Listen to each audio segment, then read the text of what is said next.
जब तुम बाजार में सब्जी खरीद रहे होते हो तभी तुम्हारे सामने रखी सेलेरी पर अचानक एक लाइन का टेक्स्ट दिखाई देता है, जेड फॉरेस्ट की जड़। तुम अपनी आंखें पूरी ताकत से मलते हो। क्या ये पढ़ाई का स्ट्रेस है? क्या मुझे हल्यूसिनेशन हो रही है? तुम सिर झटकते हो। फिर तुम्हारी नजर पास रखे टमाटरों पर पड़ती है और वहां भी एक टेक्स्ट उभर आता है, चर्बी सोखने वाला फल, इसे सॉल्ट फ्रूट के साथ खाना चाहिए। अरे यार, तुम्हारा हाथ कांपने लगता है और तुम लगभग टमाटर जमीन पर गिरा देते हो। तुरंत तुम चारों तरफ ध्यान से देखने लगते हो। ये क्या पागलपन है? लेकिन आसपास कुछ भी खास नहीं दिखता। भैया, ये कितने का है? 4 युआन 1 पाउंड। क्या? 4 युआन 1 पाउंड इतने खास फल के लिए? मजाक कर रहे हो क्या? बिना सोचे तुम खुद को 2 जोरदार थप्पड़ मार लेते हो। पक्का ये पढ़ाई की थकान है और कुछ नहीं हो सकता। इस पूरे सीन से दुकानदार पूरी तरह हैरान हो जाता है और जल्दी से तुम्हें शांत करने लगता है। बेटा, अगर तुम्हें इसका गूदा पसंद नहीं है तो इतना परेशान होने की जरूरत नहीं। मैं सस्ता लगा देता हूं। सेलेरी और टमाटर खरीदने के बाद तुम पास वाले स्टॉल पर जाकर अंडों का एक टिप्पा लेते हो। इस बार कोई टेक्स्ट दिखाई नहीं देता। तुम लंबी राहत की सांस लेते हो। लगता है सच में अभी थोड़ी देर पहले हेल्यूसिनेशन ही थी। चलो, अब कुछ काले मशरूम भी ले लेता हूं, फिर रात के खाने के लिए सब कुछ हो जाएगा।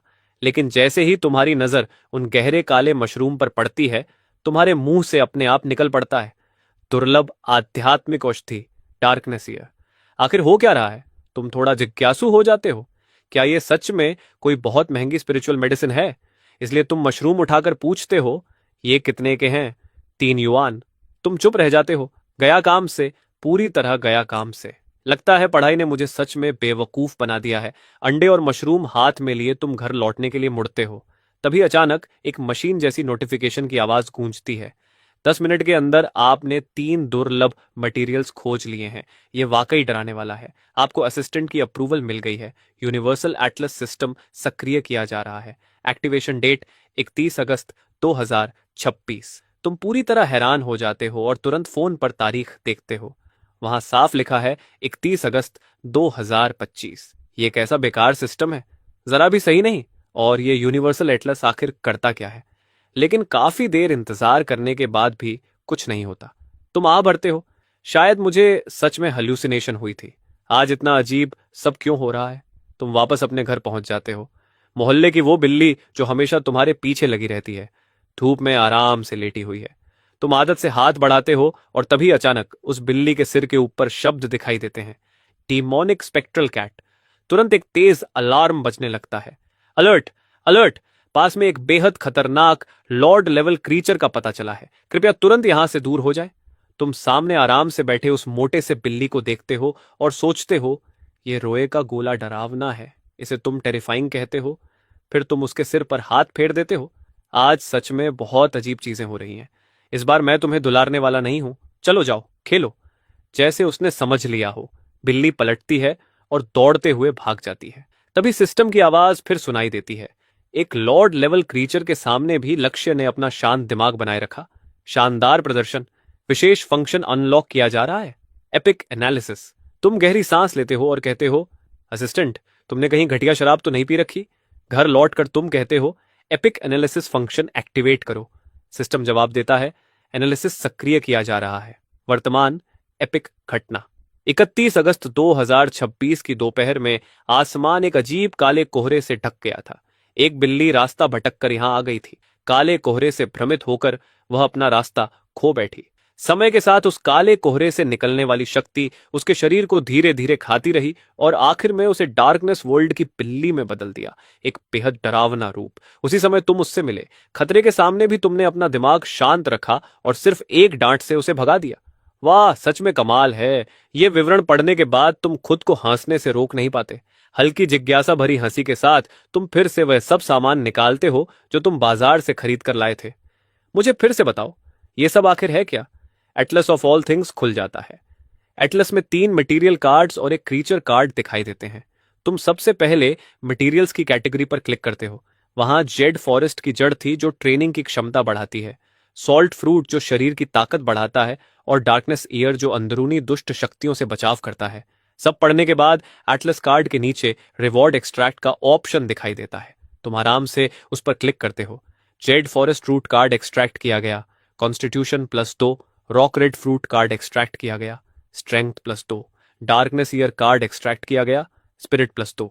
तुरंत तुम्हारे पूरे शरीर में गर्मी की एक लहर दौड़ जाती है और तुम अचानक अपने अंदर जबरदस्त ताकत महसूस करते हो। ये सच है या नहीं देखने के लिए तुम वह डंबल उठाते हो जिस पर बहुत समय से धूल जमी थी।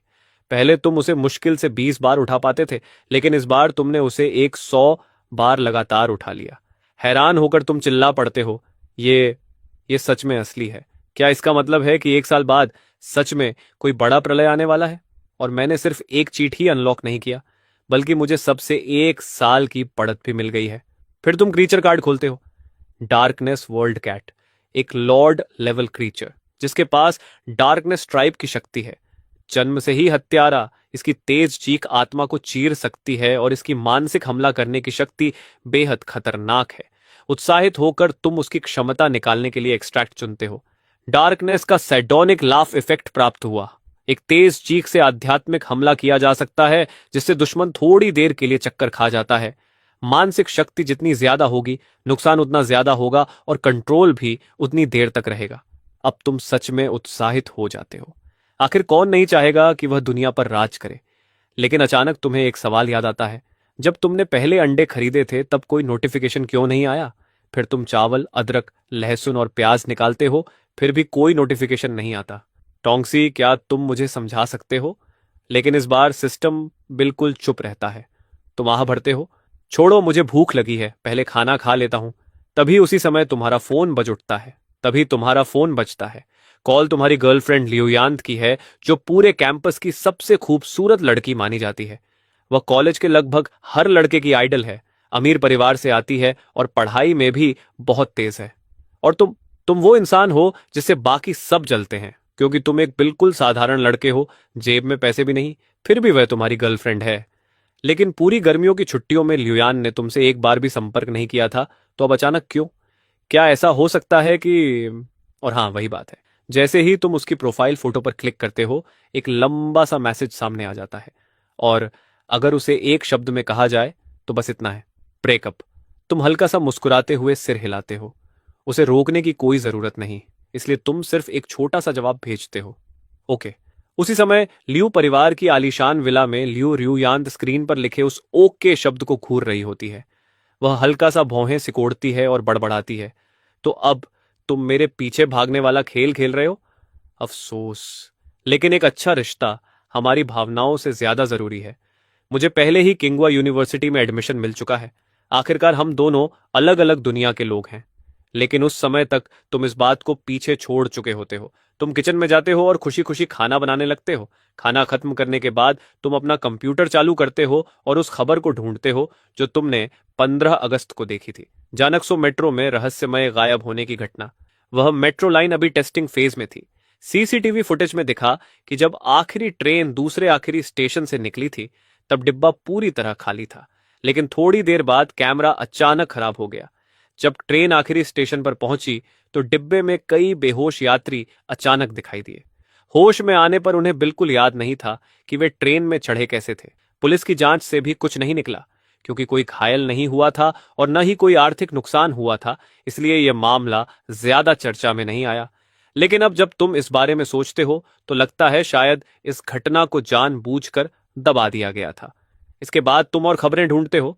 समुद्र किनारे खींची गई एक विशाल परछाई की फोटो, रेगिस्तान के ऊपर दिखाई देने वाले चमकते गोल घेरे, एक सूखे पेड़ पर उभरता हुआ इंसानी चेहरा। ऐसी खबरें लगातार सामने आती रहती हैं और ये सब देखकर तुम्हारे रोंगटे खड़े हो जाते हैं। भले ही ये सिर्फ अफवाहें हों, लेकिन शायद सच में दुनिया बदलने लगी है। ये सोचकर तुम खड़े होते हो और बाहर निकल जाते हो। थोड़ी देर बाद तुम मेट्रो स्टेशन के हॉल में पहुंचते हो। वहां बिल्कुल सन्नाटा होता है, आसपास कोई भी नहीं। तुम्हें एक अजीब सा एहसास होता है, यहाँ एक भी स्टाफ क्यों नहीं है? तुम इधर उधर जांचने लगते हो, हर चीज ध्यान से देखते हो, जैसे कुछ गड़बड़ ढूंढ रहे हो। तुम सोचते हो कि आखिर वे यात्री इस ट्रेन में आए कैसे थे। उसी समय मेट्रो के निगरानी कक्ष में एक महिला तुम्हें स्क्रीन पर ध्यान से देख रही होती है। कमांड सेंटर, यहाँ निगरानी कक्ष नंबर 3। प्लेटफॉर्म क्षेत्र में एक संदिग्ध व्यक्ति दिखाई दे रहा है। वॉकी टॉकी से आवाज आती है, निगरानी जारी रखो, हम उसके इरादों का विश्लेषण कर रहे हैं। महिला भौहें चढ़ाती है और बुदबुदाती है, आजकल के बच्चे भी रात को आराम से सोने के बजाय यहाँ क्या करने आते हैं? भले ही यह जगह बाहर से छोड़ी हुई लगती हो, लेकिन यहां हर जगह सुरक्षा इंतजाम किए गए थे। कई एजेंट छिपे हुए कोनों में तैनात थे, किसी भी अप्रत्याशित स्थिति के लिए तैयार। इसी बीच तुम धीरे धीरे आखिरी प्लेटफॉर्म की तरफ बढ़ते जाते हो। तभी अचानक सिस्टम की चेतावनी आती है, अलर्ट, सामने काले धुंध की भारी मात्रा पाई गई है, अत्यधिक खतरा, आगे न बढ़े, जीवित बचने की संभावना 0%। तुम सिर उठाकर देखते हो, वहां की रोशनी बाकी जगहों से बहुत कम है। अब समझ आया, समय की गड़बड़ी की वजह से सिस्टम जो भी कह रहा था वह शायद भविष्य की घटनाओं के बारे में था। लेकिन यह काला धुंध आखिर है क्या? ये सोचते हुए भी तुम बिना रुके आगे बढ़ते रहते हो। चेतावनी फिर आती है, काले धुंध के अंदर बेहद शक्तिशाली झुंड में रहने वाले जीव छिपे हो सकते हैं, पास न जाए। तभी अचानक 2 मच्छर तुम्हारी ओर झपटते हैं। तुम बस हाथ झटकते हो और दोनों मर जाते हैं। सिस्टम तुरंत घोषणा करता है, कमाल की ताकत, इतनी मामूली शक्ति से आपने 2 एक्सुकों लीचीवेन बॉस लेवल मच्छरों को खत्म कर दिया। पहली बार किसी बॉस लेवल क्रिएचर को खत्म करने का इनाम 30 पॉइंट्स। सावधान रहें, डिटेक्टर के अनुसार आसपास और जीव मौजूद हैं। लेकिन तुम इस पर ज्यादा ध्यान नहीं देते और सुरंग के आखिर में बने प्लेटफॉर्म तक पहुंच जाते हो। वहां एक यूनिफॉर्म पहने महिला खड़ी होती है। वह पूछती है, मैं मेट्रो स्टेशन की कर्मचारी हूं, आप यहां क्या कर रहे हैं? दरअसल उसने पहले ही तुम्हारी पूरी जानकारी खंगाल ली थी। तुम हल्की मुस्कान के साथ जवाब देते हो, मैं तो बस एक साधारण 12वीं का छात्र हूं मैडम। मैंने सुना था कि यह मेट्रो स्टेशन थोड़ा अजीब है, इसलिए स्कूल शुरू होने से पहले एक बार देखने चला आया। वह कहती है, एक छात्र को रात में अकेले यहां नहीं घूमना चाहिए। आइए मैं आपको बाहर तक छोड़ देती हूँ। स्टेशन से बाहर निकलने के बाद तुम सीधे चले जाते हो। निगरानी कक्ष में रिपोर्ट जाती है, लक्ष्य स्टेशन से बाहर चला गया है, कोई असामान्य व्यवहार नहीं मिला, वह एक साधारण छात्र ही लगता है, क्या उसका पीछा करने की जरूरत है? वांगजून तुरंत जवाब देता है, तुरंत निगरानी में रखो, ड्यूटी में कोई ढिलाई बर्दाश्त नहीं होगी। हमारे वरिष्ठ इस मामले को बहुत गंभीरता से ले रहे हैं। दूसरी ओर वैन थोड़ा थका हुआ सा लगता है। पिछले 15 दिनों में यहां न जाने कितने लोग आए हैं। अर्बन एक्सप्लोरेशन वाले स्ट्रीमर, नशे में हिम्मत जुटाकर आने वाले लोग, हर बार हमें एजेंट भेजकर उनका पीछा करना पड़ता है और आखिर में कुछ भी नहीं मिलता। सच में बहुत थका देने वाला काम है। इस बीच चलते हुए तुम सोचते हो, वह महिला शायद उतनी साधारण नहीं थी जितनी दिख रही थी। शायद पुलिस से हो। लगता है दुनिया में असामान्य चीजें जागने लगी हैं। यह सोचकर तुम टोंगजी से पूछते हो कि पॉइंट्स किस काम आते हैं। जवाब मिलता है, हर 10 पॉइंट्स को एक एट्रीब्यूट पॉइंट में बदला जा सकता है। तुम सिर हिलाते हो, कम से कम यह तो साफ और आसान है। फिर तुम नई इमेज खोलते हो, वॉइड एम्बुश क्रीचर। यह जीव लक्ष्य तय करते ही बिजली की रफ्तार से हमला करता है। तुम थोड़ी देर सोचते हो, फिर एक्सट्रैक्ट चुन लेते हो। सिस्टम कहता है, बधाई हो, आपको क्षमता मिली, सडन असॉल्ट। यह लक्ष्य को लॉक करने के बाद तुरंत तेज गति से हमला करने की क्षमता देता है। तुम राहत की सांस लेते हो। अच्छा हुआ यह कोई खून पीने वाली शक्ति नहीं है, नहीं तो थोड़ा डरावना हो जाता। लेकिन तभी टोंगसी एक नई विंडो खोल देता है। उसमें लिखा होता है कि तुमने डार्क एट्रीब्यूट की 3 इलस्ट्रेशंस इकट्ठी कर ली हैं। डार्क एट्रीब्यूट इफेक्ट एक्टिवेट हो गया। नाइट विजन 30% बढ़ गई और मूवमेंट स्पीड 10% बढ़ गई। तुम्हारी आंखें हल्का सा चमकने लगती हैं। वाह, इसमें तो सिनार्जी फंक्शन भी है, यह तो कमाल का है। इसके बाद तुम बहुत उत्साहित होकर जल्दी जल्दी घर की तरफ लौटने लगते हो। लेकिन जैसे ही तुम एक गली में मुड़ते हो, तभी एक बदमाश चिल्लाता है, ओए कमीने, जो भी पैसे तेरे पास हैं, फोन और पासवर्ड सब निकाल कर दे दे। यहां कोई कैमरा नहीं है। अगर मरना नहीं चाहता तो ज्यादा चालाक बनने की कोशिश मत करना। मगर तुम तुरंत 30 पॉइंट्स इस्तेमाल करके उन्हें एक्सचेंज कर लेते हो, 1 पॉइंट स्ट्रेंथ में और 2 पॉइंट्स एगिलिटी में। बढ़िया। अब इन हरामियों पर थोड़ा प्रैक्टिस से कर लेता हूं। बिना एक शब्द बोले तुम उन पर टूट पड़ते हो। आखिरकार भेड़ों के झुंड में घुसे भेड़िए की तरह तुम पूरी तरह तबाही मचा देते हो। बस कुछ ही मिनटों में तीनों गुंडे जमीन पर पड़े होते हैं। यह दृश्य देखकर दूर से तुम्हारा पीछा कर रहे 2 पुलिस वाले पूरी तरह हैरान रह जाते हैं। हे भगवान, फाइल में तो लिखा था कि यह बस एक साधारण स्टूडेंट है, इसका लेवल तो लगभग एलीट कमांडो के बराबर है।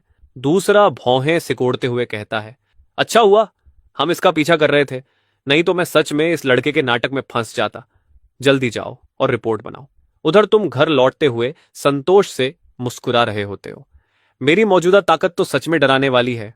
भले ही यह सिस्टम थोड़ा बेवकूफ सा लगता हो, लेकिन यह बहुत ही इफेक्टिव है। अब तुम्हें सिस्टम की एक बेसिक समझ हो चुकी है।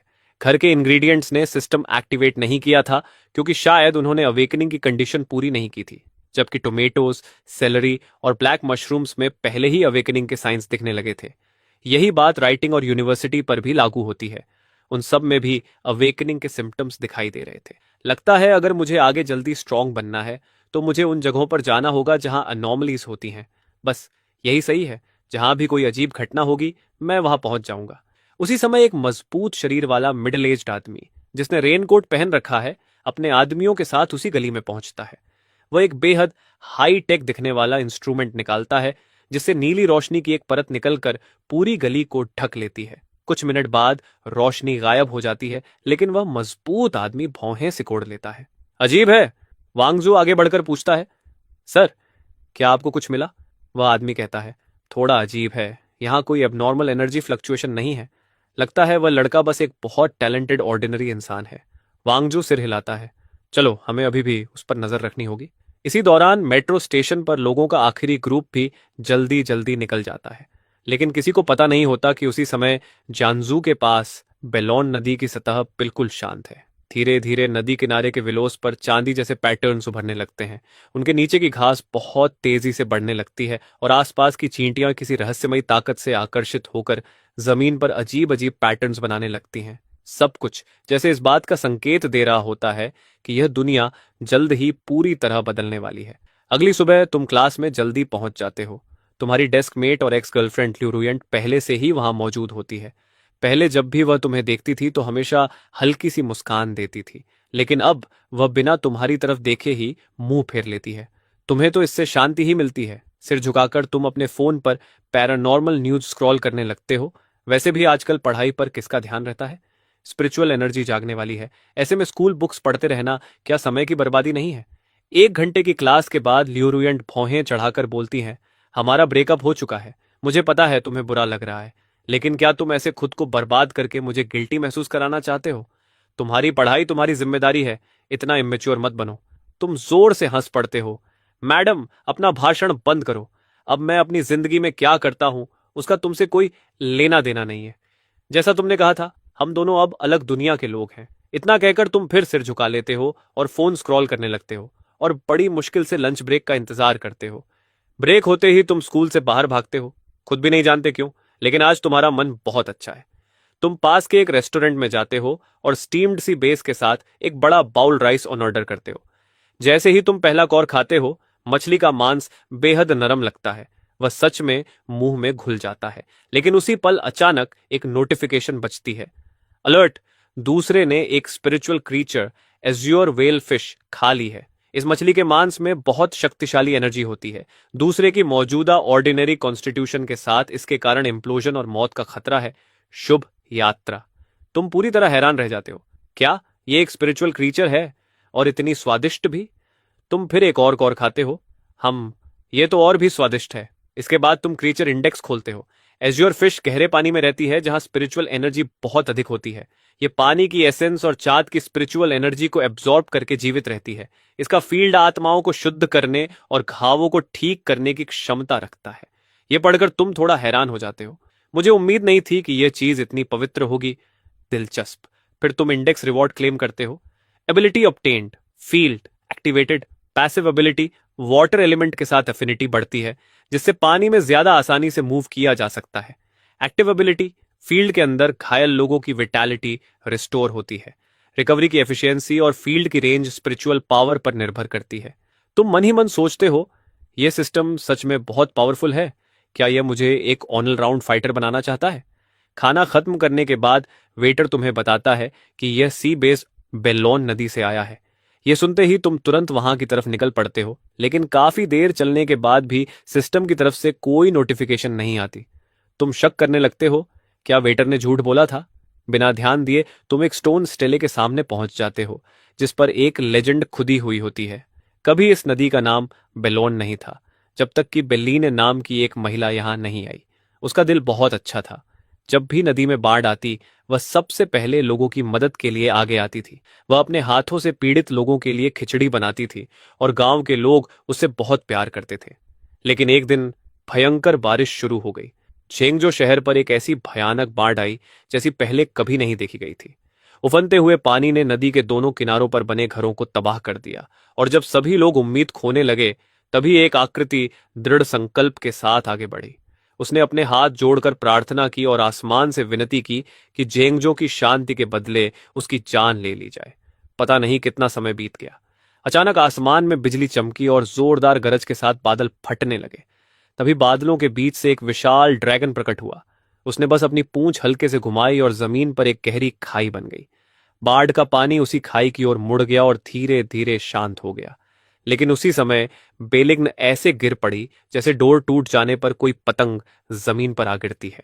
विशाल ड्रैगन ने दर्द से भरी एक गर्जना की और उसका शरीर धीरे धीरे पारदर्शी होने लगा। फिर वह अनगिनत रोशनी के कणों में बदलकर नदी के पानी में मिल गया और बेलिग्न की आकृति भी धीरे धीरे धुंधली पड़ते पड़ते पूरी तरह गायब हो गई। उसी दिन से जंगहुई नदी का नाम बदलकर बेलोन नदी रख दिया गया और बेलिग्न की याद में यह पत्थर की स्टेलें खड़ी की गई। यह पढ़कर तुम हल्की सी सांस भरते हो। लगता है इस दुनिया में सच में इतनी नेक और दयालु महिला भी हुई है। जैसे ही तुम स्टेल को पार करते हो, सिस्टम अचानक तुम्हें अलर्ट देता है कि दूसरे के लिए एक अपॉर्चुनिटी मिली है।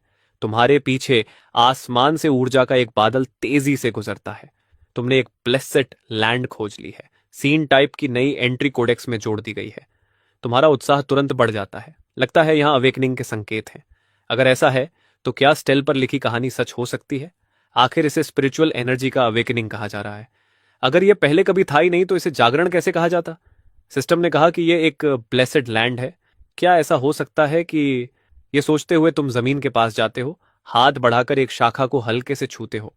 Precious immortal wood discovered, immortal soil पीबो।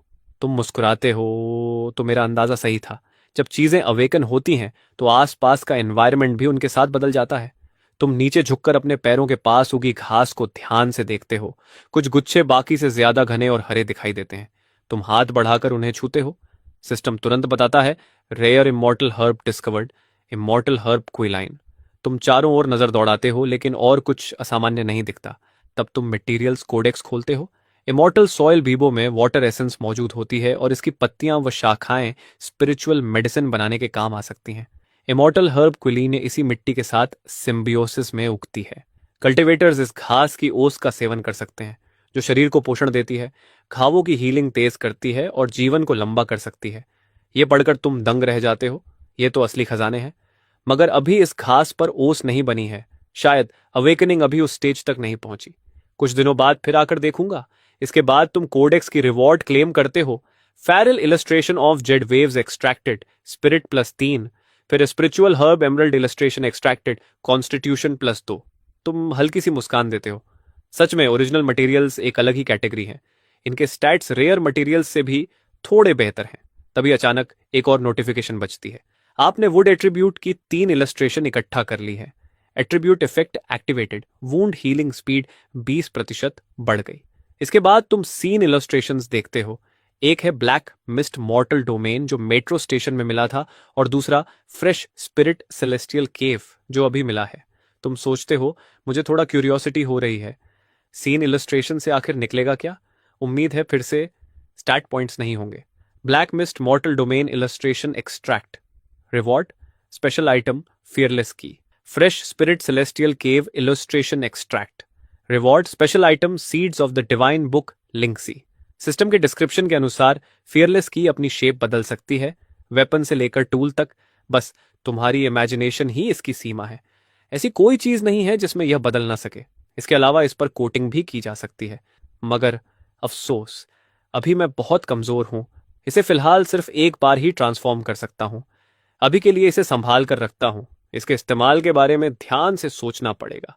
जहां तक सीड का सवाल है, उसे स्पिरिचुअल एनर्जी से नरिश करना होगा, और अभी मेरे पास उसे उगाने की कोई जगह नहीं है। तुम समय देखते हो, पहले ही 13:30 बज चुके हैं। तुम आ बढ़ते हो। स्टूडेंट होना सच में बहुत झंझट वाला है। मुझे स्कूल छोड़ने का कोई तरीका ढूंढना होगा। जब तुम वापस क्लास में पहुंचते हो तो फिर से फोन स्क्रॉल करने लगते हो। ल्यूरियंट अब तुम्हारी तरफ देखने की भी जहमत नहीं उठाती। वह मन ही मन सोचती है, ऐसा आदमी जिसने हार मान ली हो, चाहे कितना भी हैंडसम क्यों ना हो, किसी काम का नहीं।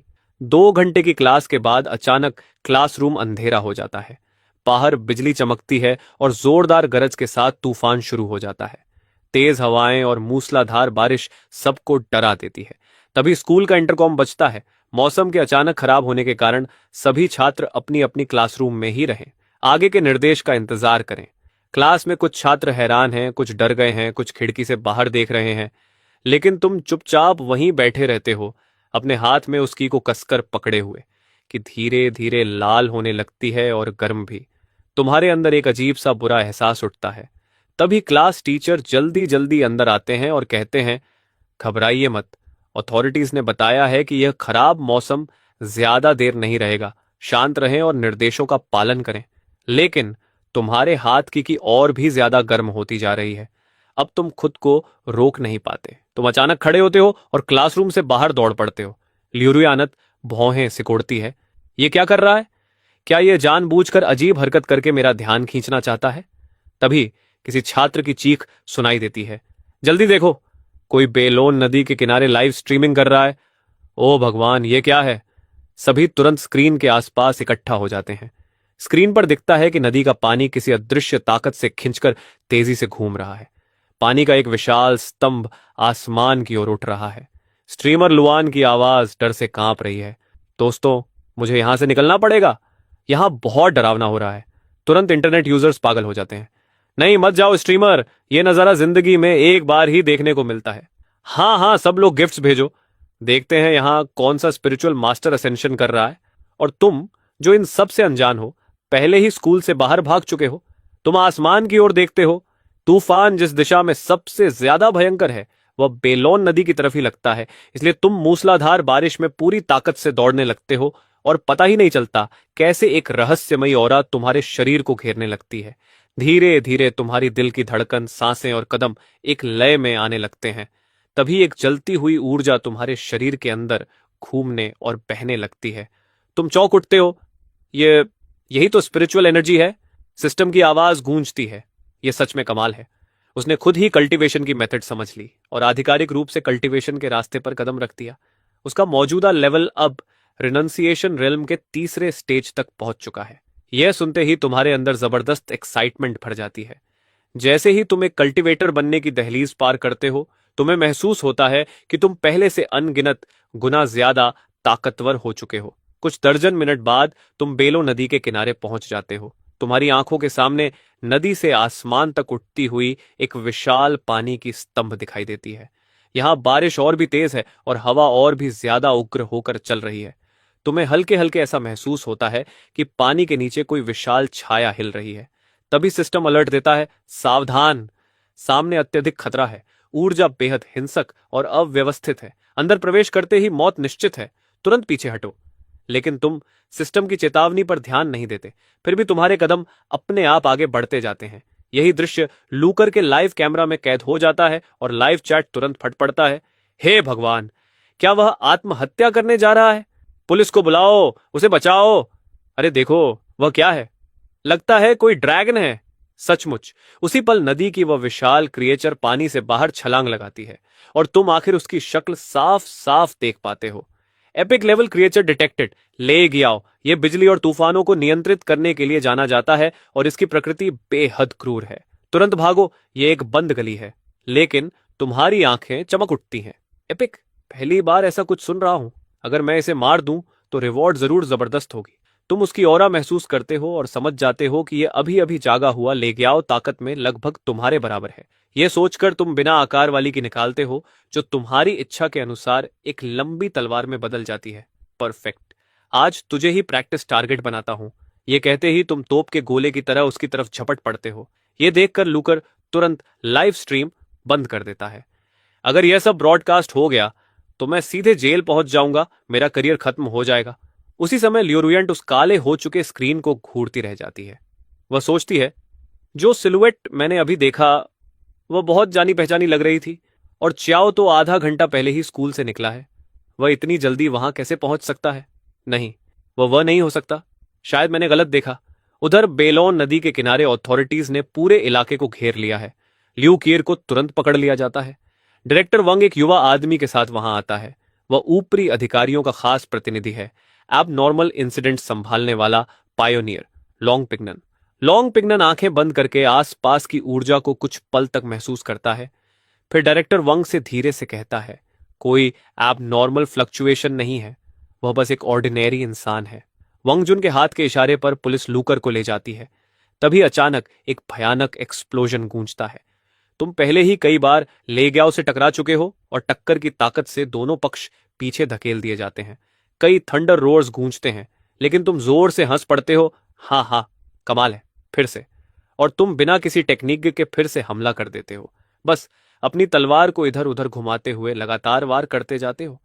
इतनी ताकत का प्रतिद्वंद्वी मिलना बहुत दुर्लभ है। ये मेरी अपनी कॉम्बैट पावर को समझने का सबसे अच्छा मौका है। तुम्हारी आंखें एक्साइटमेंट से चमक रही हैं। दूर खड़ा लॉन्ग पिग्नन यह देखकर स्तब्ध रह जाता है। क्या डरावनी ओरा है जो उस चीज से लड़ रहा है। क्या वह सच में इंसान है? असल में 2 महीने पहले ही लॉन्ग बिगन ने महसूस कर लिया था कि इस दुनिया में कोई अज्ञात बदलाव हो रहा है। धरती पर एक ऐसी ऊर्जा प्रकट हुई थी जिसका पहले कभी कोई रिकॉर्ड नहीं था। इसी वजह से देश ने एक्सपर्ट्स को इकट्ठा करके एनर्जी डिटेक्टर बनाया और परिणामों से पता चला कि बहुत कम लोग इस ऊर्जा के साथ प्राकृतिक रेजोनेंस बना सकते हैं। इस ऊर्जा को स्पिरिचुअल ऑनरा नाम दिया गया और इन लोगों को पायोनियर्स कहा गया। कई प्राचीन ग्रंथों का अध्ययन करने के बाद ऊपरी अधिकारियों ने कल्टीवेशन के स्टेजेस तय किए। क्यूआई रिफाइनमेंट रेल्म, की sea realm, spiritual source realm, jade forest realm, divine oil realm, void realm और सेंट रेल्म। लॉन्ग बिगन उनमें सबसे प्रतिभाशाली पायोनियर्स में से एक था। सिर्फ 1 महीने में वह ची रिफाइनमेंट के पीक तक पहुंच गया था और उसकी कॉम्बैट पावर देश के टॉप 10 में गिनी जाती थी। इसलिए उसे जेंगजू में इस एबनॉर्मल घटना को संभालने भेजा गया था। लेकिन इस समय वह पूरी तरह स्तब्ध था। यह कैसा मॉन्स्टर है? स्पिरिचुअल एनर्जी तो अभी अभी जागी है, फिर यह इतना ताकतवर कैसे हो सकता है? शायद रीइंफोर्समेंट में आए वॉर गॉड भी इससे नहीं लड़ पाएंगे। इस बीच लेग्याओ के शरीर पर कई गहरे घाव बन चुके हैं। तुम अपनी तलवार उठाकर उसकी तरफ इशारा करते हुए हंसते हो। इस दुष्ट बीस्ट की स्पिरिचुअल एनर्जी अभी अभी जागी है। ताकत लगभग मेरी बराबर है, लेकिन उसका एट्रीब्यूट मुझसे थोड़ा कमजोर है। वार्म अप खत्म, अब मर। तुम ठंडी हंसी हंसते हुए कहते हो, एपिफेरल डॉन एक्टिवेट। उसी पल ले गयाओ जैसे बिजली गिरने से वहीं जड़ हो जाता है। तुम मौका पकड़कर तलवार से वार करते हो। स्विश! उसका एक हाथ हवा में उड़ जाता है और उसका विशाल शरीर भारी आवाज के साथ जमीन पर गिर पड़ता है। सिस्टम की आवाज आती है, भयानक शक्ति, एपिक लेवल क्रिएचर की पहली एलिमिनेशन। Reward 1000 integration points. उसी समय तुम दूर पुलिस की गाड़ियां देख लेते हो। भले ही मैं अथॉरिटीज से संपर्क करके ऐसी पहचान पाना चाहता हूं जो स्कूल से बंधी ना हो और जिससे मुझे ज्यादा जानकारी मिल सके, लेकिन अभी मैं सार्वजनिक रूप से सामने नहीं आ सकता। यह सोचकर तुम चुपचाप दूसरी दिशा से वहां से निकल जाते हो। कुछ मिनट बाद सभी लोग बेलोन ब्रिज के पास पहुंचते हैं। लॉन्ग पिग्नन हांफते हुए उस मरे हुए बीस्ट को देखता है। यह तो थंडर ट्राइब की एक बेहद दुर्लभ स्पिरिचुअल बीस्ट है। स्पिरिचुअल एनर्जी जागे हुए अभी कितना समय हुआ है और पहले से ही इस स्तर की क्रीचर मौजूद है। अगर हम इसे यूं ही बढ़ने दें तो क्या हम सच में इसे रोक पाएंगे? लॉन्ग पिग्नन, जो आमतौर पर बेहद गर्वीला और आत्मविश्वासी रहता था, अब हर चीज पर शक करने लगा था। डायरेक्टर वांग ने कभी सोचा भी नहीं था कि दुनिया इतनी अजीब हो जाएगी। अगर ऐसे मॉन्स्टर समाज में घुस आए तो सीधा नरसंहार हो जाएगा। वांग जुन गंभीर आवाज में कहता है, चिंता मत करो, अगर लड़ाई हुई तो हम सबसे आगे खड़े होंगे। मुझे पूरा विश्वास है कि लॉन्ग पिगन और भी मजबूत बनेगा। उसी समय तुम घर लौट आते हो। तभी तुम्हें अचानक ल्यूरुएंट का एक मैसेज मिलता है। तुम घर सुरक्षित पहुंच गए ना? गलत मत समझना, क्लास मॉनिटर होने के नाते यह मेरा कर्तव्य है कि मैं अपने क्लासमेट्स की सुरक्षा का ध्यान रखूं। यह पढ़कर तुम हल्का सा मुस्कुरा देते हो। इससे क्या मतलब? तुम चैट विंडो बंद कर देते हो और यूं ही रैंडम वीडियोज स्क्रॉल करने लगते हो। तभी अचानक तुम जोर से चौंक पड़ते हो। तुम्हारी ले गयाओ से लड़ाई वाली वीडियो किसी ने इंटरनेट पर अपलोड कर दी है और वह पूरे इंटरनेट पर वायरल हो रही है। कोई कमेंट कर रहा है, मैं उस वक्त लाइव देख रहा था, ये वीडियो बिल्कुल फेक नहीं है। दूसरा कहता है, नामुमकिन। आजकल लोग बज़ पाने के लिए कुछ भी बना लेते हैं। मैं तो सिर्फ ऑफिशियल वर्जन पर ही भरोसा करता हूं। यह देखकर तुम्हारा चेहरा थोड़ा गंभीर हो जाता है। उधर कम्युनिकेशन टीम तुरंत हरकत में आ जाती है। जल्दी करो, इस मामले को दबा दो। और सच में कुछ ही मिनटों बाद कोई व्यक्ति कमेंट करता है, मेरा दोस्त जेंगजो ब्यूरो में काम करता है। वह क्रिएचर असल में एक स्टेज प्रॉप था, किसी शो का हिस्सा। सब लोग सावधान रहें और क्लिक पाने के लिए फैलाए जा रहे झूठ में न फंसे। यह देखकर तुम राहत की सांस लेते हो। अच्छा है उन्होंने इसे संभाल लिया, नहीं तो मेरे लिए मुसीबत हो जाती। लेकिन अचानक तुम्हें अपनी जेब में कुछ अजीब महसूस होता है। तुम तुरंत फियरलेस की निकालते हो। उसी पल की हल्की बैंगनी रोशनी छोड़ने लगती है। तुम्हारी आंखें चमक उठती हैं। क्या ऐसा हो सकता है कि लेग्याओ को मारने के बाद यह अपने आप अपग्रेड हो गई हो? तुम तुरंत उसे एक लंबी तलवार में बदल देते हो। अब ब्लेड पर बारीक बिजली जैसी नक्काशी चमक रही है। तुम बस हल्का सा हाथ घुमाते हो और चारों ओर बिजली की चिंगारियां फूट पड़ती हैं। तुम संतोष से सिर हिलाते हो। मेरे पास अभी सिर्फ एक ट्रांसफॉर्मेशन चांस बचा है। बाद में जब और ट्रांसफॉर्मेशंस मिलेंगे तो मैं इसमें बाकी अब्जॉर्ब्ड एट्रीब्यूट्स भी जोड़ सकूंगा। तब ये मेरी नई वेपन पर एन्चांट हो जाएगा। यही तो असली ऑल पर्पस वेपन है। इसकी ताकत सच में डराने वाली है। इसके बाद तुम बायोलॉजिकल कोडेक्स खोलते हो और लेग्याओ की एंट्री देखते हो। लेग्याओ एक एपिक क्रिएचर है जो तब जन्म लेती है जब 9 आसमानों में भयानक गर्जना होती है। यह बिजली को नियंत्रित करने की सर्वोच्च शक्ति रखती है। इसकी हर अपीयरेंस के साथ आसमान गड़गड़ाता है। यह बिजली को आदेश देती है और आसमान को चीर देती है। तुम हल्की हंसी के साथ कहते हो, डिस्क्रिप्शन तो शानदार है, लेकिन पहले इसे बड़ा होने का मौका तो मिले। इसके बाद तुम तुरंत इंडेक्स रिवॉर्ड एक्सट्रैक्ट करते हो और एक स्किल हासिल करते हो, हेवनली थंडर लॉ। यह स्किल प्राकृतिक बिजली की शक्ति को बुलाकर क्षेत्र के भीतर दुश्मनों पर लगातार प्रहार करती है। इसकी रेंज, ड्यूरेशन और इंटेंसिटी मेंटल स्ट्रेंथ पर निर्भर करती है। नोट, इस स्किल की एनर्जी कॉस्ट बेहद ज्यादा है। यह पढ़कर तुम खुद को एक हल्की सी थप्पड़ मारते हो। यह सपना नहीं है, मैं सच में थंडर किंग बन गया हूं, एक एपिक लेवल की शक्ति के साथ। कमाल है। तुम्हारे मन में तुरंत एक दृश्य आता है जहां तुम हाथ उठाते हो और हजारों बिजली की धाराएं आसमान से गिरती हैं। उधर ल्यूरुयांट का दिल भारी हो रहा होता है। उसकी सिलुएट, यहां तक कि कपड़े भी मिलते जुलते थे। शायद मुझे उस समय इतनी जल्दी फैसला नहीं लेना चाहिए था। सब एक्सी की वजह से हुआ, गलती मेरी थी। अगली सुबह तुम खुद से सवाल करने लगते हो, अभी तक अथॉरिटीज मुझे ढूंढने क्यों नहीं आई? उनके रिसोर्सेज के साथ तो मुझे ढूंढना मुश्किल नहीं होना चाहिए, या फिर मैं इतना मामूली हूं कि उनका ध्यान ही नहीं गया? दिमाग में ढेर सारे सवाल लिए तुम क्लास में पहुंचते हो। टीचर हमेशा की तरह पढ़ा रहा है और स्टूडेंट्स ऐसे पढ़ रहे हैं जैसे कुछ हुआ ही नहीं। लेकिन जैसे ही क्लास खत्म होती है, अचानक पुलिस स्कूल को घेर लेती है। फेंगिनंट, वंगजू और लॉन्ग पिग्नन के साथ प्रिंसिपल के ऑफिस में प्रवेश करता है। टीचर और स्टूडेंट से एक एक करके पूछताछ की जाती है और सवाल हमेशा एक ही होता है, क्या च्याओ ने पिछले 2 महीनों में कोई असामान्य व्यवहार किया? उनकी इन्वेस्टिगेशन के नतीजे भी वही निकलते हैं। कल को छोड़कर बाकी समय च्याओ बिल्कुल सामान्य था। आखिर में तुम्हें बुलाया जाता है। ये लोग बहुत सावधान हैं क्योंकि ऊपर से तुम्हें अननोन स्ट्रेंथ वाला लेकिन बेहद खतरनाक व्यक्ति के रूप में क्लासिफाई किया गया है।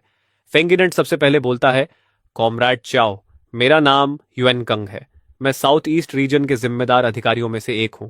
तुम हल्की मुस्कान के साथ कहते हो, नमस्ते, मैं आपकी क्या मदद कर सकता हूं? युएन कांग कहता है, सबसे पहले अकेले ही उस संकट को खत्म करने के लिए आपका धन्यवाद, और अगर आपकी कोई भी मांग हो तो बेझिझक बताइए। तुम सिर हिलाते हो, रिवॉर्ड की बात अभी रहने दीजिए, पहले यह बताइए कि हाई अथॉरिटीज मुझसे क्या चाहते हैं। युआन कांग तुम्हारी ओर देखता है, हम अभी उस दौर में हैं जिसे इमिनेंट रिसर्जेंस एरा कहा जा रहा है। हाई अथॉरिटीज चाहते हैं कि आप हमारे साथ जुड़ जाएं।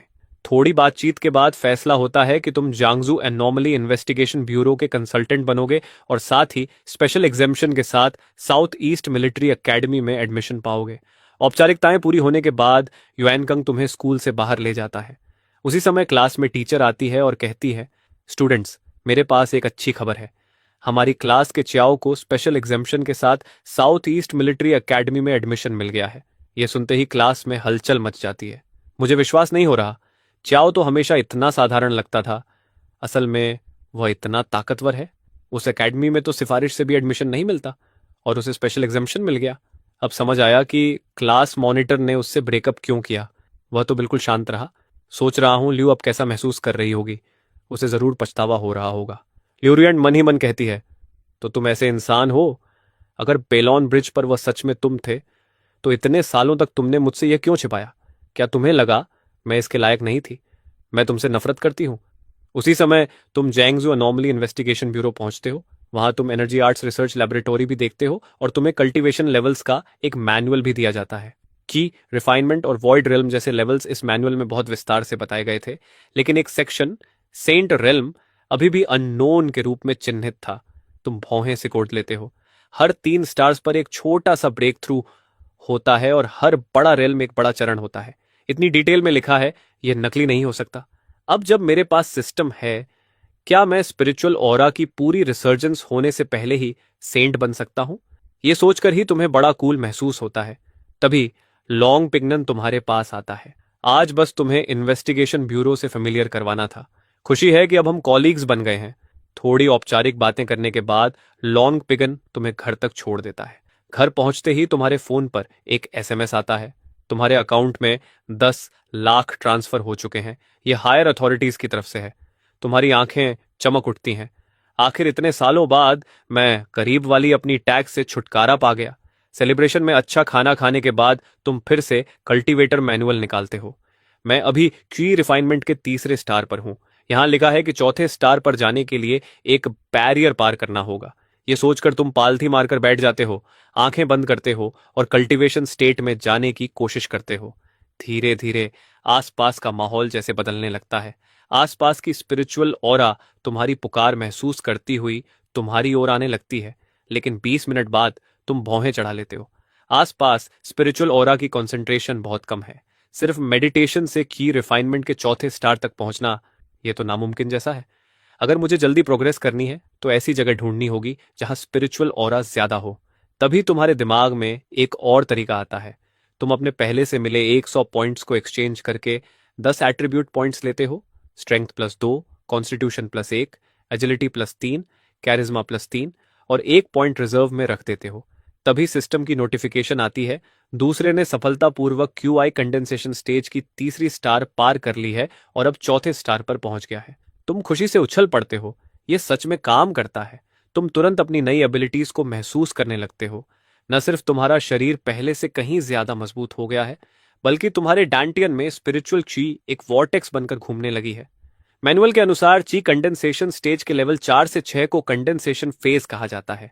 इस फेज में कल्टीवेटर स्पिरिचुअल ची को अपने डेंटियन में कंप्रेस करके एक वॉर्टेक्स बना सकता है। यह बिल्कुल वही है। मैनुअल सच में रिलायबल है। इन्वेस्टिगेशन ब्यूरो सच में कमाल का है। फिर तुम अपना स्टैट पैनल खोलते हो। Stage qi condensation 4th star.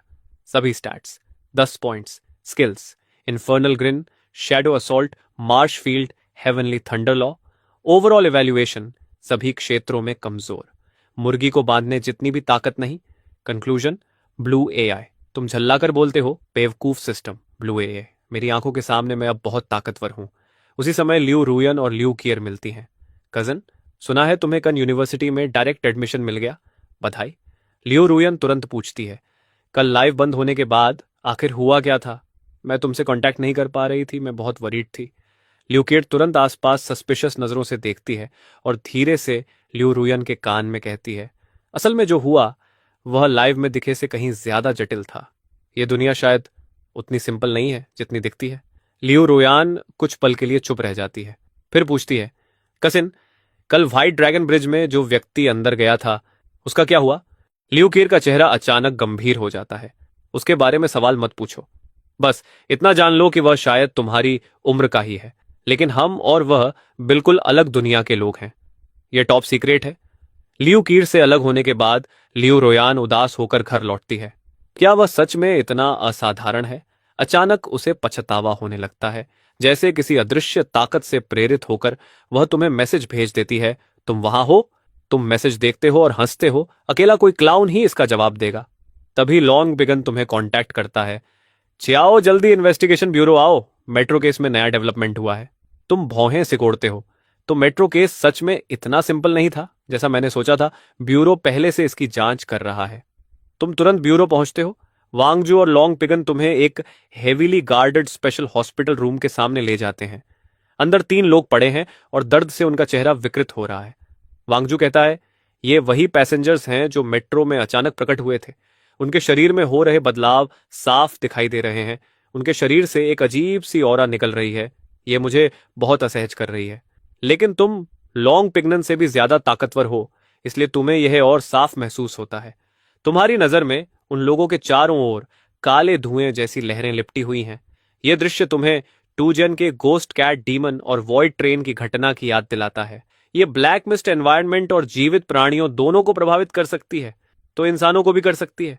यह सोचकर तुम वांगजू से कहते हो, दरवाजा खोलो। मुझे अंदर जाकर देखना होगा। वांगजू झिझकता है। यह थोड़ा खतरनाक हो सकता है। तुम शांत स्वर में कहते हो, कोई समस्या नहीं, कंसल्टेंट होने के नाते कुछ प्रैक्टिकल करना भी जरूरी है। अगर मैं भी इसे संभाल नहीं सका तो क्या आपको लगता है कोई और कर पाएगा? वांगजू कुछ पल सोचता है और फिर सिर हिलाकर मान जाता है। कमरे में प्रवेश करने के बाद तुम उस व्यक्ति के पास जाते हो जिसके आसपास ब्लैक ऑरा सबसे ज्यादा है। तुम झुककर उस काली ऑरा को छूने ही वाले होते हो कि अचानक सिस्टम अलर्ट देता है, वार्निंग, कंटामिनेशन डिटेक्टेड, तुरंत पीछे हटो, अभी भी बचने का मौका है। तुम भौं उठाते हो। लगता है इस ब्लैक मिस्ट से सावधान रहना पड़ेगा। तुरंत तुम्हारा शरीर स्पिरिचुअल एनर्जी की एक परत से ढक जाता है। जैसे ही स्पिरिचुअल एनर्जी एक्टिवेट होती है, तुम्हारी सेंसेस और भी तेज और साफ हो जाती है। संक्रमित लोगों की ऑरा लगातार तेज होती जा रही थी। अगर तुमने जल्दी कुछ नहीं किया तो नतीजे बहुत भयानक हो सकते थे। तुम तुरंत अपनी स्पिरिचुअल एनर्जी उनके शरीर में भेजने की कोशिश करते हो, लेकिन उम्मीद के उलट तुम्हें बेहद जबरदस्त प्रतिरोध महसूस होता है। अचानक एक जोरदार धमाके के साथ उलटी ऊर्जा की लहर बाहर की तरफ फट पड़ती है। उसी क्षण लॉन्ग बिगन पूरी तरह स्तब्ध रह जाता है। यह इतनी भयानक शक्ति। वह सोचता है कि जियाओन से लड़ते समय चियाओ इतना ताकतवर नहीं लगा था। क्या उस समय उसने अपनी असली ताकत छिपाई थी? उसके मन में आता है कि बाकी सारे तथाकथित जीनियसेस चियाओ के सामने बस मजाक हैं। तभी सिस्टम फिर से आवाज देता है, आपकी शक्ति भयावह है। आप एक नेक्रोमैंटिक एंटिटी का सामना करने में सफल हुए, जबकि आप अभी बिगिनर हैं। ब्लैक मिस्ट क्रीचर्स इंडेक्स अब अनलॉक हो चुका है। तुम तुरंत उसे खोलकर देखते हो।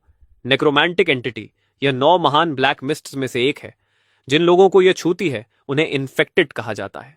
थोड़े समय के कोमा के बाद उनकी सारी स्टैटिस्टिक्स तेजी से बढ़ जाती है। वे हिंसक और बेहद शक्तिशाली हो जाते हैं और अंतिम चरण में वे पूरी तरह ब्लैक मिस्ट के गुलाम बन जाते हैं। ये पढ़ते ही तुम्हारी रीढ़ में सिहरन दौड़ जाती है। तो ब्लैक मिस्ट के कई प्रकार हैं और उनमें से 9 हैं। तुम मन ही मन बड़बड़ाते हो। इसके असर को देखकर तो ये अपोकलिप्स के ज़ॉम्बीज जैसे लगते हैं, और सबसे बुरी बात यह है कि ये रिसर्जेंस ईरा के ज़ॉम्बीज हैं, फेज 0। अगर एक दिन ये ज़ॉम्बीज उड़ने लगें, जमीन में घुस जाए और स्पेल्स भी चलाए, तो फिर लड़ाई का मतलब ही क्या रह जाएगा? ये सोचकर तुम कॉडेक्स रिवॉर्ड ले लेते हो। स्पेशल आइटम, फियरलेस की मोल्ड। इससे फियरलेस की को एक अतिरिक्त ट्रांसफॉर्मेशन मिलती है। तुम तुरंत भौहें चढ़ा लेते हो। बस एक, यह आइटम तो अच्छा है, लेकिन अभी मेरी मदद नहीं करेगा। कोई इवोल्यूशन एबिलिटी दे देता तो बेहतर था। तभी चश्मा पहने आदमी के आसपास की काली ऑरा अचानक जीवित चीज की तरह उग्र होकर घूमने लगती है और चारों ओर फैलने की कोशिश करती है। उसका हाथ भयानक तरीके से म्यूटेट हो जाता है। वह अचानक अपनी लाल आंखें खोलता है और जमीन से उछलकर सीधे तुम पर झपट पड़ता है। तुम तुरंत पीछे हटते हो और साथ ही अपनी फियरलेस की निकालते हो जो तप रही है। पिछली बार जब यह इतनी गर्म हुई थी तब जियाओलों के समय था। तब यह ठंडर ट्राइब की ऊर्जा से आकर्षित हुई थी। क्या इस बार भी कोई ऐसी ऊर्जा है जिसे यह चाहती है? इतने में वह चश्मे वाला आदमी फिर तुम पर हमला करता है। तुम तुरंत एज्योर सिल्वरफिश की एबिलिटी इस्तेमाल करते हो, मार्श फील्ड। तुम्हारे शरीर से गोलाकार लहरें फैलती हैं। यह एबिलिटी आम तौर पर एरिया हीलिंग और इवोल्यूशन देती है, लेकिन ब्लैक ऑनरा पर इसका बिल्कुल असर नहीं होता। मजबूर होकर तुम बस उसके हमलों से बचते रहते हो। तभी तुम्हारे दिमाग में एक विचार आता है। तुम फियरलेस की को फिर पकड़ते हो और उसे डेथ साइड में बदल देते हो। चश्मे वाला आदमी उस साइड से खतरा महसूस करता है और उसके आसपास की काली ऑरा और भी घनी हो जाती है। वह एक भयानक गर्जना करके फिर से तुम पर झपटता है। तुम स्काइथ को हवा में घुमाते हो। एक सुंदर लेकिन घातक आर्क बनता है और अगले ही पल उसका सिर धड़ से अलग होकर गिर जाता है। तुरंत उसके आसपास की सारी ब्लैक ऑनरा साइथ में समा जाती है। उसी समय बाकी 2 लोग भी ब्लैक मिस्ट से पूरी तरह म्यूटेट हो जाते हैं। लेकिन अब जब तुम्हें उनका मुकाबला करने का तरीका मिल चुका है, तुम कुछ ही सेकंड में उन्हें भी खत्म कर देते हो। जमीन पर पड़े शवों को देखकर तुम्हारा दिल भारी हो जाता है। वे सिर्फ आम नागरिक थे जिन्हें ब्लैक मिस्ट ने संक्रमित कर दिया था। तुम सीते को गायब कर देते हो। वांगजू तुम्हारे पास आकर कंधे पर हाथ रखता है। ज्यादा मत सोचो, उन्हें खत्म करके तुमने जनता के लिए बड़ा खतरा टाल दिया है। आज तुमने बहुत अच्छा काम किया। बाकी सब हम संभाल लेंगे। इसका तुम पर कोई असर नहीं पड़ेगा। घर जाओ और आराम करो। घर लौटकर तुम सीधे बिस्तर पर गिरते हो और तुरंत सो जाते हो। पूरी रात आराम करने के बाद तुम्हारा मन काफी शांत हो जाता है। तुम डिवाइन ट्री लिंक्सी का सीड निकाल कर देखते हो। ये सीएन लिंक टुंटियन तुजियन की रिवॉर्ड है और कहा जाता है कि जब ये बड़ा हो जाएगा तो लगातार स्पिरिचुअल एनर्जी देता रहेगा। तुम अपने बैंक बैलेंस को फिर देखते हो और सोचते हो, अब समय आ गया है कि एक घर खरीद लिया जाए जहां इस पेड़ को लगाया जा सके। तुम एक रियल एस्टेट एजेंसी पहुंचते हो। एक एजेंट मुस्कुराते हुए तुम्हारे पास आती है। नमस्ते, हमारे एजेंसी में आपका स्वागत है। मैं आपकी कैसे मदद कर सकती हूँ? तुम मन ही मन सोचते हो, अच्छा है, यहां वह क्लिशे वाला सेलर नहीं है जो ग्राहक को उसकी शक्ल देखकर जज करे। फिर हल्की हंसी के साथ कहते हो, मैं विलास देखना चाहता हूं, खासकर जो थोड़ी आइसोलेटेड हो। मुझे शांति पसंद है। एजेंट सिर हिलाती है और गंभीरता से कई प्रॉपर्टीज दिखाने लगती है। सब सुनने के बाद तुम एक आइसोलेटेड विला की तरफ इशारा करके कहते हो, मुझे यही चाहिए। एजेंट चौंक जाती है। उसने तो बस प्रोफेशनलिज्म में सब दिखाया था। उसे उम्मीद ही नहीं थी कि कोई सच में विला खरीद लेगा। उत्साहित आवाज में वह कहती है, सर, इस विला की कुल कीमत 3,90,00,000 है। हमारे पास कई पेमेंट ऑप्शंस। तुम तुरंत अपनी बैंक कार्ड निकालकर उसे रोक देते हो।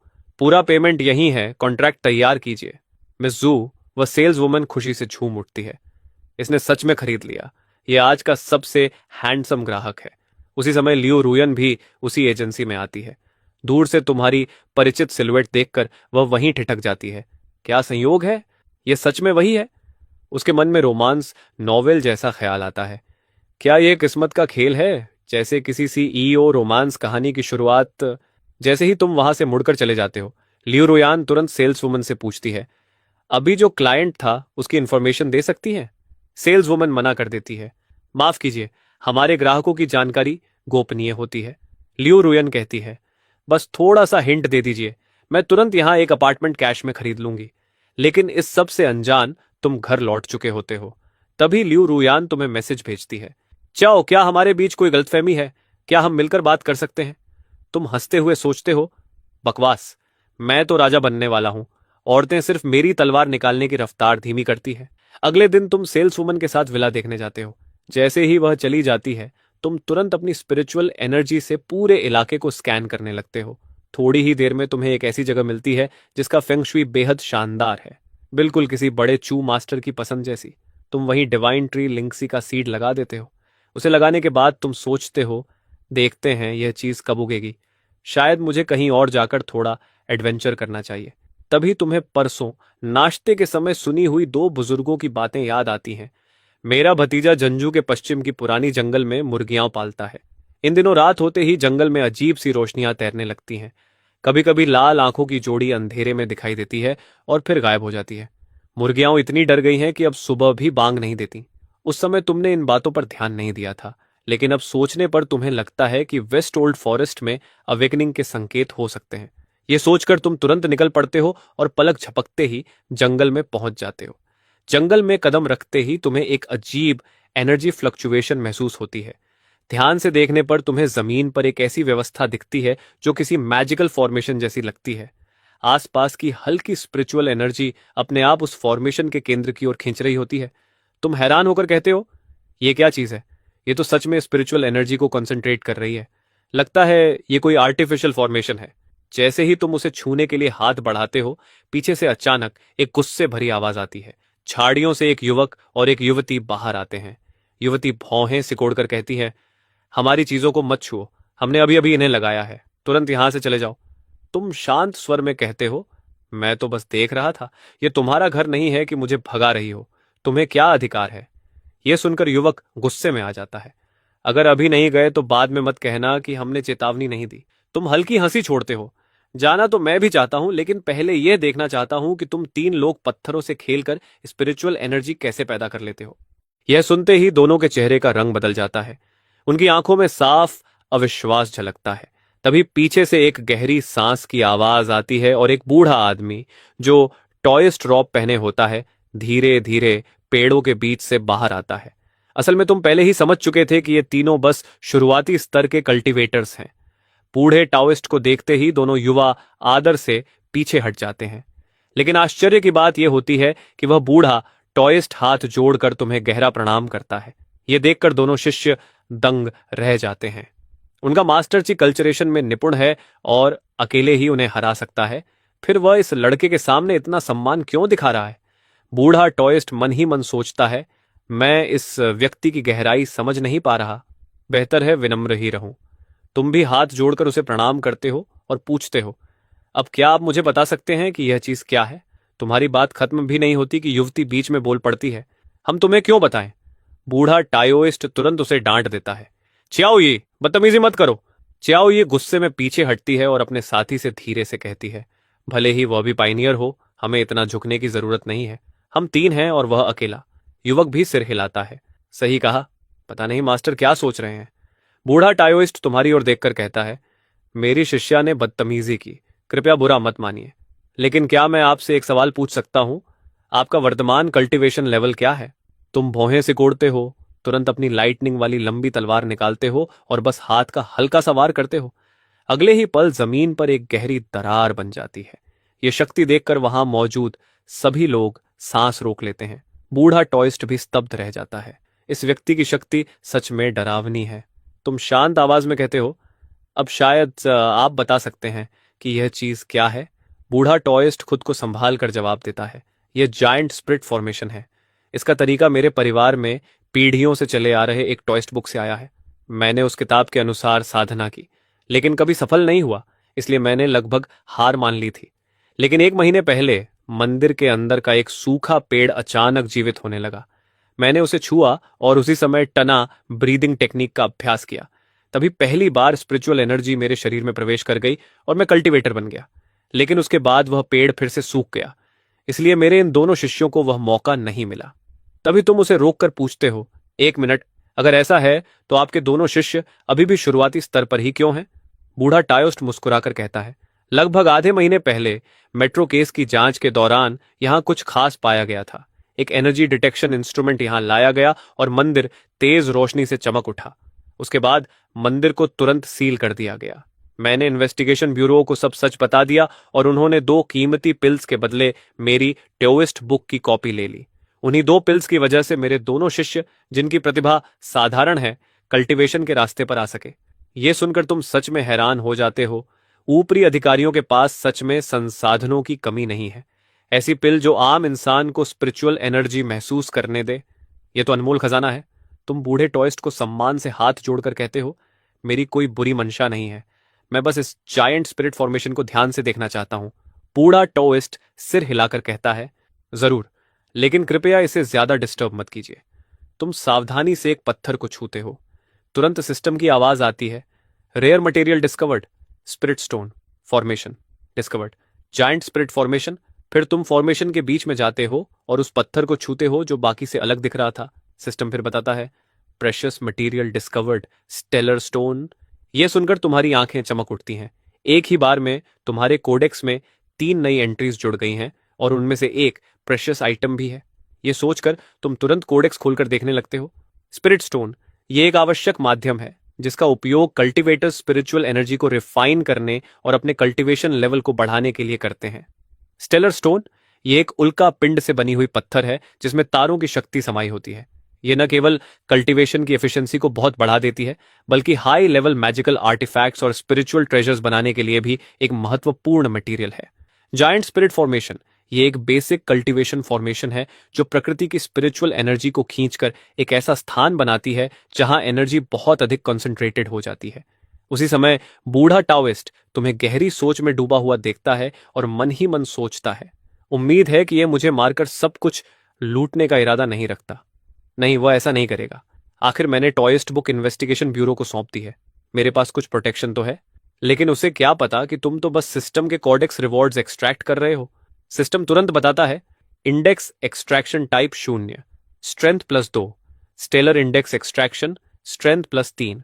अगले ही पल तुम्हारी स्ट्रेंथ 10 से सीधे 15 पॉइंट्स तक पहुंच जाती है और तुम्हारी ताकत अचानक बहुत बढ़ जाती है। तभी सिस्टम की एक और नोटिफिकेशन आती है, 3 एनर्जी एट्रीब्यूट पाथ्स एक्टिवेट हो चुके हैं। Energy attribute path effect activated. दूसरे ने एनर्जी पाथ पर 1% एनलाइटनमेंट प्राप्त कर लिया है। अब किए गए डैमेज का 1% सीधे टारगेट की डिफेंस को इग्नोर करेगा। यह सुनकर तुम दंग रह जाते हो, अरे वाह, यह तो प्योर डैमेज है। सच में जैकपॉट लग गया। अब जब तुम उस बूढ़े टॉइस्ट को देखते हो तो तुम्हारी आंखों में एक निखांदे एक नई चमक आ जाती है। तुम मन ही मन सोचते हो, यह बूढ़ा तो सच में ब्लेसिंग है। उधर बूढ़ा टॉइस्ट तुम्हारी नजर देखकर घबरा जाता है। उम्मीद है यह नजर मेरे लिए नहीं है, मैं इन सब चीजों के लिए बहुत बूढ़ा हूं। आखिर यह सोच क्या रहा है? तभी तुम उसकी सोच को तोड़ते हुए पूछते हो, आपने जायंट स्पिरिट फॉर्मेशन यहां क्यों लगाई? इसे सीधे किन्सन टेम्पल में लगाना आसान नहीं होता, बूढ़ा टॉइस्ट जवाब देता है। असल में हम सांप को बिल से बाहर निकालने की कोशिश कर रहे हैं। कल रात आधी रात को एक बुजुर्ग दंपत्ति मंदिर आए। बूढ़ी औरत ने बताया कि उसका भतीजा गायब हो गया है और जिन मुर्गियों को वह पालता था वे सभी सातों छिद्रों से खून बहते हुए मर गईं। वे उसे ढूंढने जंगल के अंदर गए थे, लेकिन थोड़ी ही दूर जाने पर उन्हें अजीब आवाजें सुनाई दी, कभी हंसी, कभी रोने की आवाज। डरकर वे तुरंत मंदिर भागे और मुझसे मदद मांगी। इसलिए हमने यहाँ जायंट स्पिरिट फॉर्मेशन लगाई है ताकि उस चीज को बाहर निकाल सकें। यह सुनते ही तुम्हें तुरंत वही अफवाहें याद आ जाती हैं जो तुमने सुनी थी। लगता है सच में यहां कुछ हुआ है। बूढ़ा टायोस्ट आगे कहता है, आज सुबह मैंने यह मामला इन्वेस्टिगेशन ब्यूरो को भी बता दिया है। जल्दी ही स्पिरिचुअल ओनरा एसोसिएशन के लोग हमारी मदद के लिए पहुंचने वाले हैं।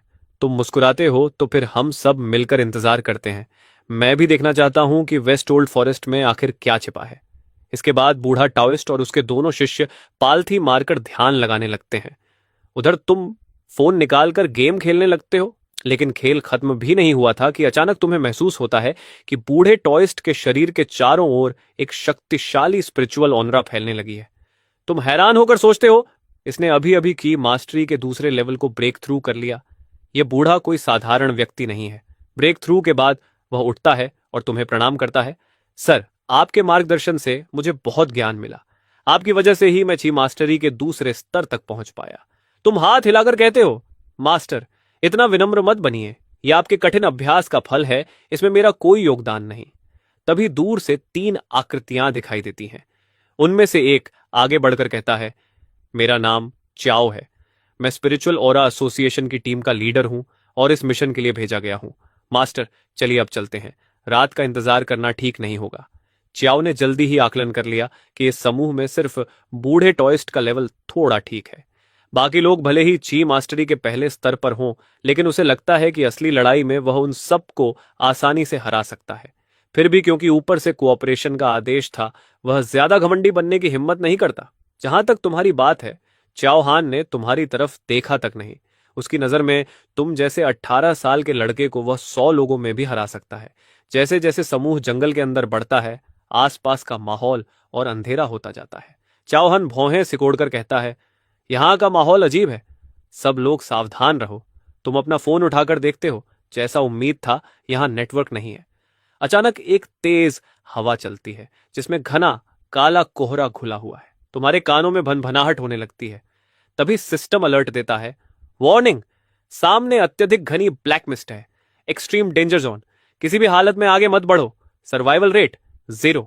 तुम कुछ पल के लिए हैरान रह जाते हो। ऐसा डेथ वार्निंग पहले भी मेट्रो स्टेशन में आया था और आखिर में वह तो बस मच्छर निकले।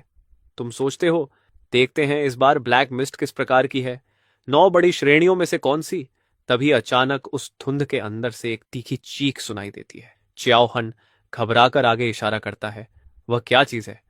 धुंध के भीतर से कई धुंधली काली परछाइयां तेजी से उनकी ओर बढ़ती हैं। सब तुरंत कॉम्बैट पोजीशन में आ जाते हैं। कुछ ही सेकंड में वे परछाइयां उनके ऊपर आ पहुंचती हैं। च्याओ हान चिल्लाता है, ये तो चमगादड़ हैं।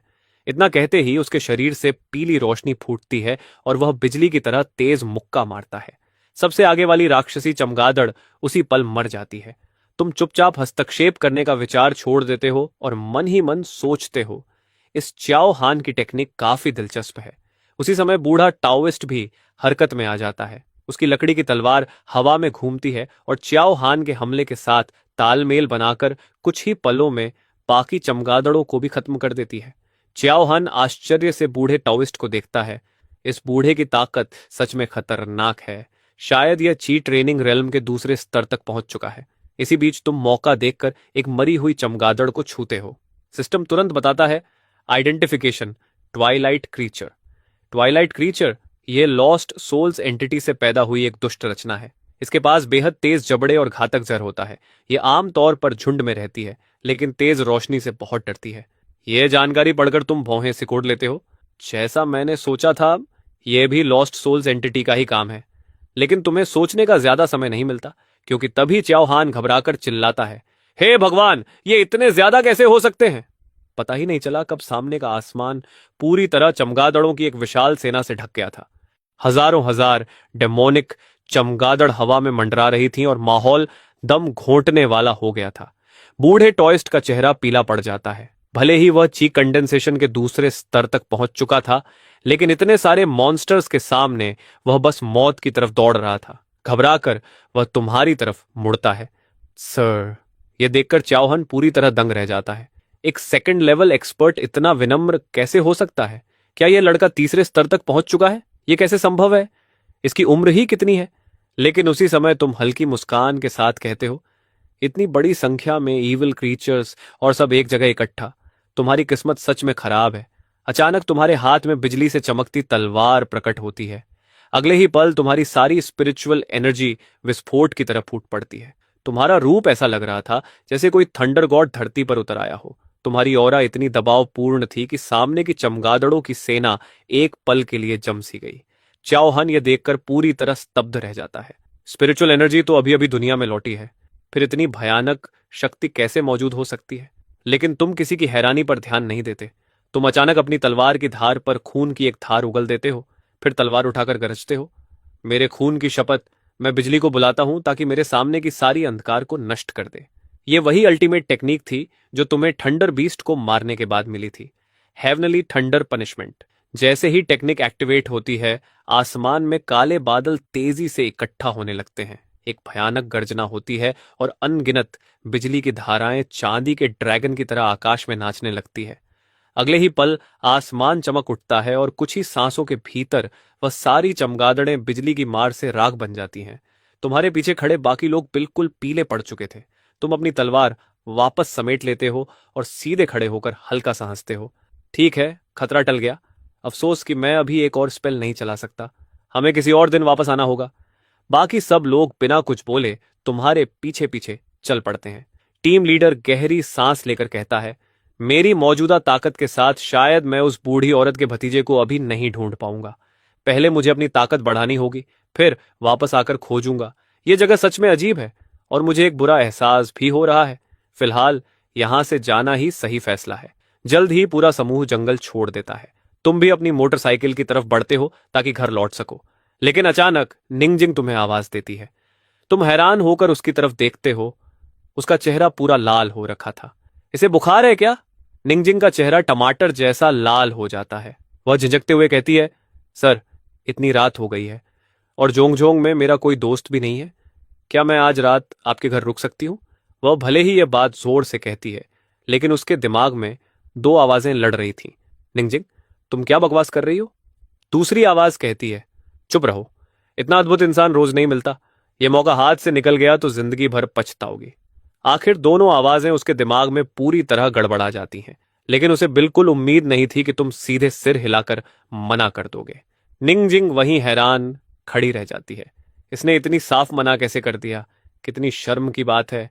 तभी जैसे किसी अनजानी ताकत से मजबूर होकर वह फिर बोल पड़ती है, मैं मुफ्त में नहीं रुकूंगी, मैं आपको पैसे दूंगी, 10,000 युआन, ठीक है? जैसे ही यह शब्द उसके मुंह से निकलते हैं, उसे तुरंत पछतावा होने लगता है। गई भैंस पानी में, इतना ताकतवर आदमी क्या पैसों के लिए परेशान होगा? मैं कितनी बेवकूफ हूं। लेकिन उसे क्या पता, यह सुनते ही तुम्हारी आंखें चमक उठती हैं। भले ही तुम्हें 1 मिलियन युएन की रिवॉर्ड मिली थी, लेकिन तुमने सब विला खरीदने में खर्च कर दिए थे। इस समय तुम अभी भी लगभग कंगाल ही थे।